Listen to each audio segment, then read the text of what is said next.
Bismillahirrahmanirrahim. Assalamualaikum warahmatullahi wabarakatuh. Perkenalkan, nama saya Elita Usfa dengan NIM I1F1211005, jurusan Oceanografi, Fakultas Matematika dan Ilmu Pengetahuan Alam, Universitas Halu Oleo. Baiklah, di sini saya akan menjelaskan karakteristik data penginderaan jauh satelit GeoEye-1 pada mata kuliah Remote Sensing Kelautan. Baiklah, yang pertama yaitu sejarah satelit GeoEye-1.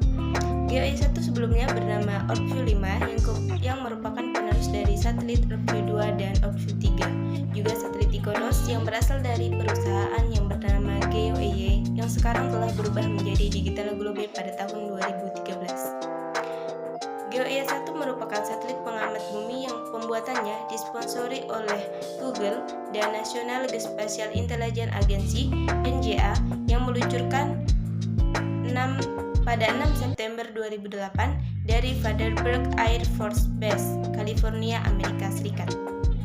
Nah, GeoEye-1 ini dilengkapi dengan teknologi-teknologi tercanggih yang dapat digunakan dalam satelit komersial yang dibuat oleh perusahaan General Dynamics.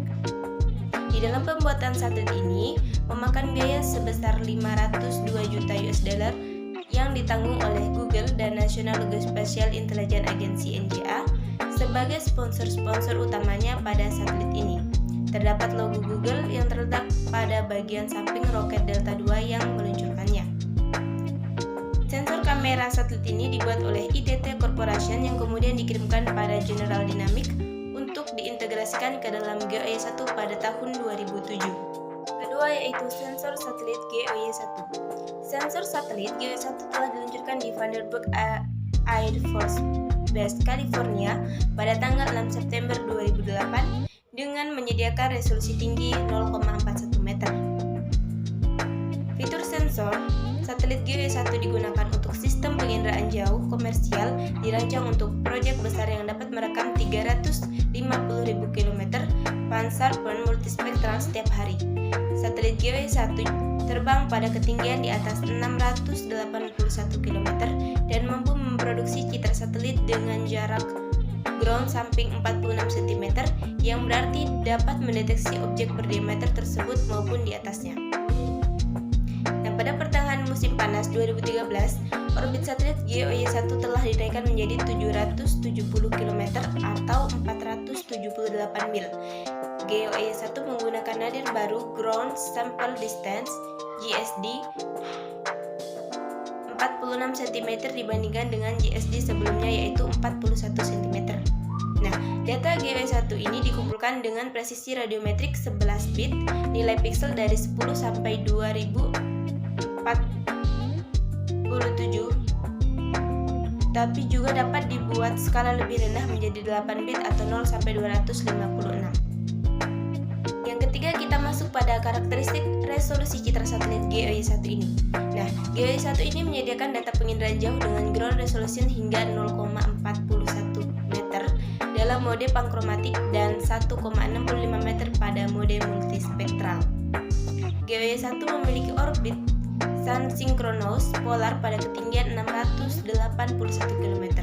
Satelit ini memiliki resolusi temporal selama kurang dari 3 hari. Rincian band yang dimiliki oleh GeoEye dapat dilihat pada slide.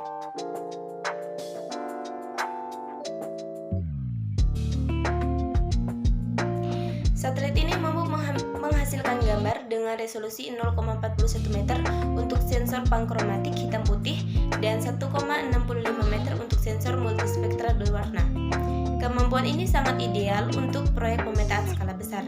Selain resolusi spasial tersebut, GeoEye-1 juga memiliki tingkat akurasi 3 meter yang berarti bahwa penggunaan satelit ini dapat memetakan alam dan fitur buatan dalam jarak 3 meter dari lokasi sebenarnya. Kita lanjut ke frekuensi pengorbitan. Satelit GeoEye-1 ini mengorbit 15 kali per hari dan membutuhkan waktu 98 menit untuk satu kali orbit. Satelit ini berada pada ketinggian 681 km atau 423 mil dari permukaan bumi. Satelit ini mengorbit dengan kecepatan sebesar 7,5 km per detik atau 16.800 mil per jam. Satelit ini dapat kembali ke titik pengorbitannya sebelum dalam waktu 3 hari atau lebih cepat untuk mencari sudut pandang pencitraan yang diperlukan. Nah, satelit ini juga melengkapi sistem satelit IKONOS yang juga dikeluarkan oleh GOINC. Namun, akan lebih cepat dalam proses pengumpulan gambarnya, yaitu 40% lebih cepat untuk pankromatik dan 25% lebih cepat untuk multispektral. Baiklah, kita lanjut ke pantauan GOI-1 di sekitar Indonesia. Nah, dalam satu hari, GOI-1 ini dapat melakukan pencitraan terhadap wilayah dengan ukuran sampai dengan 700.000 km.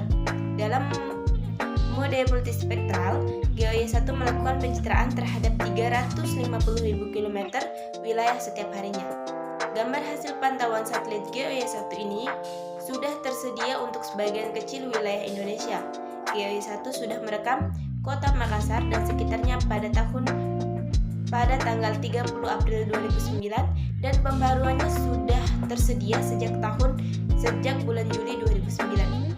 Nah, pada awal bulan Agustus, GOI-1 juga sudah merekam gambar pada wilayah Timur Leste. Baik, kita lanjut kepada pemanfaatan satelit GOI-1 ini. Nah, pemanfaatan satelit GOI-1 ini yang pertama yaitu di produk GEO.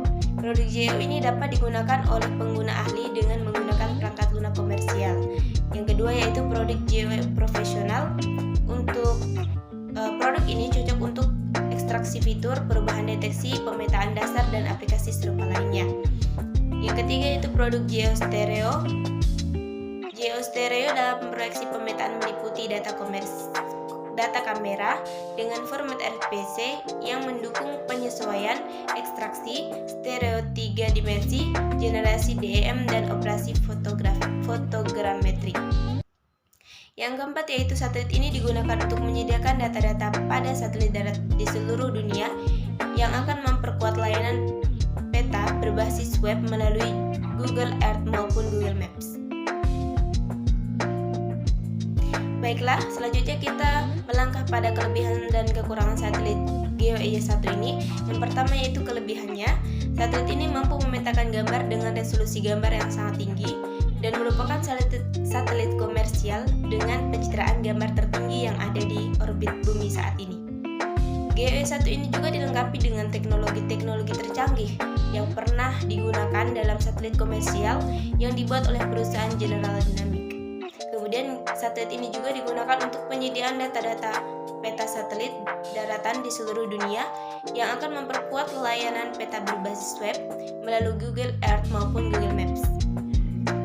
Kemudian yang keempat yaitu GOI-1 ini memberikan data hasil pencitraan beresolusi tinggi pada National Geospatial Intelligence Agency atau NGA untuk kepentingan pemerintah Amerika Serikat. Nah, yang kelima, penggunaan GOI-1 ini memiliki pilihan untuk memesan hasil pencitraan dengan bentuk gambar biasa, sudah dimodifikasi, atau dalam bentuk gambar stereo sebagai produk-produk yang dihasilkan. Sedangkan kekurangan pada satelit GOI-1 ini, di mana hanya pemerintah Amerika Serikat dan agennya yang dapat menggunakan resolusi tertinggi dari satelit GOI-1 ini.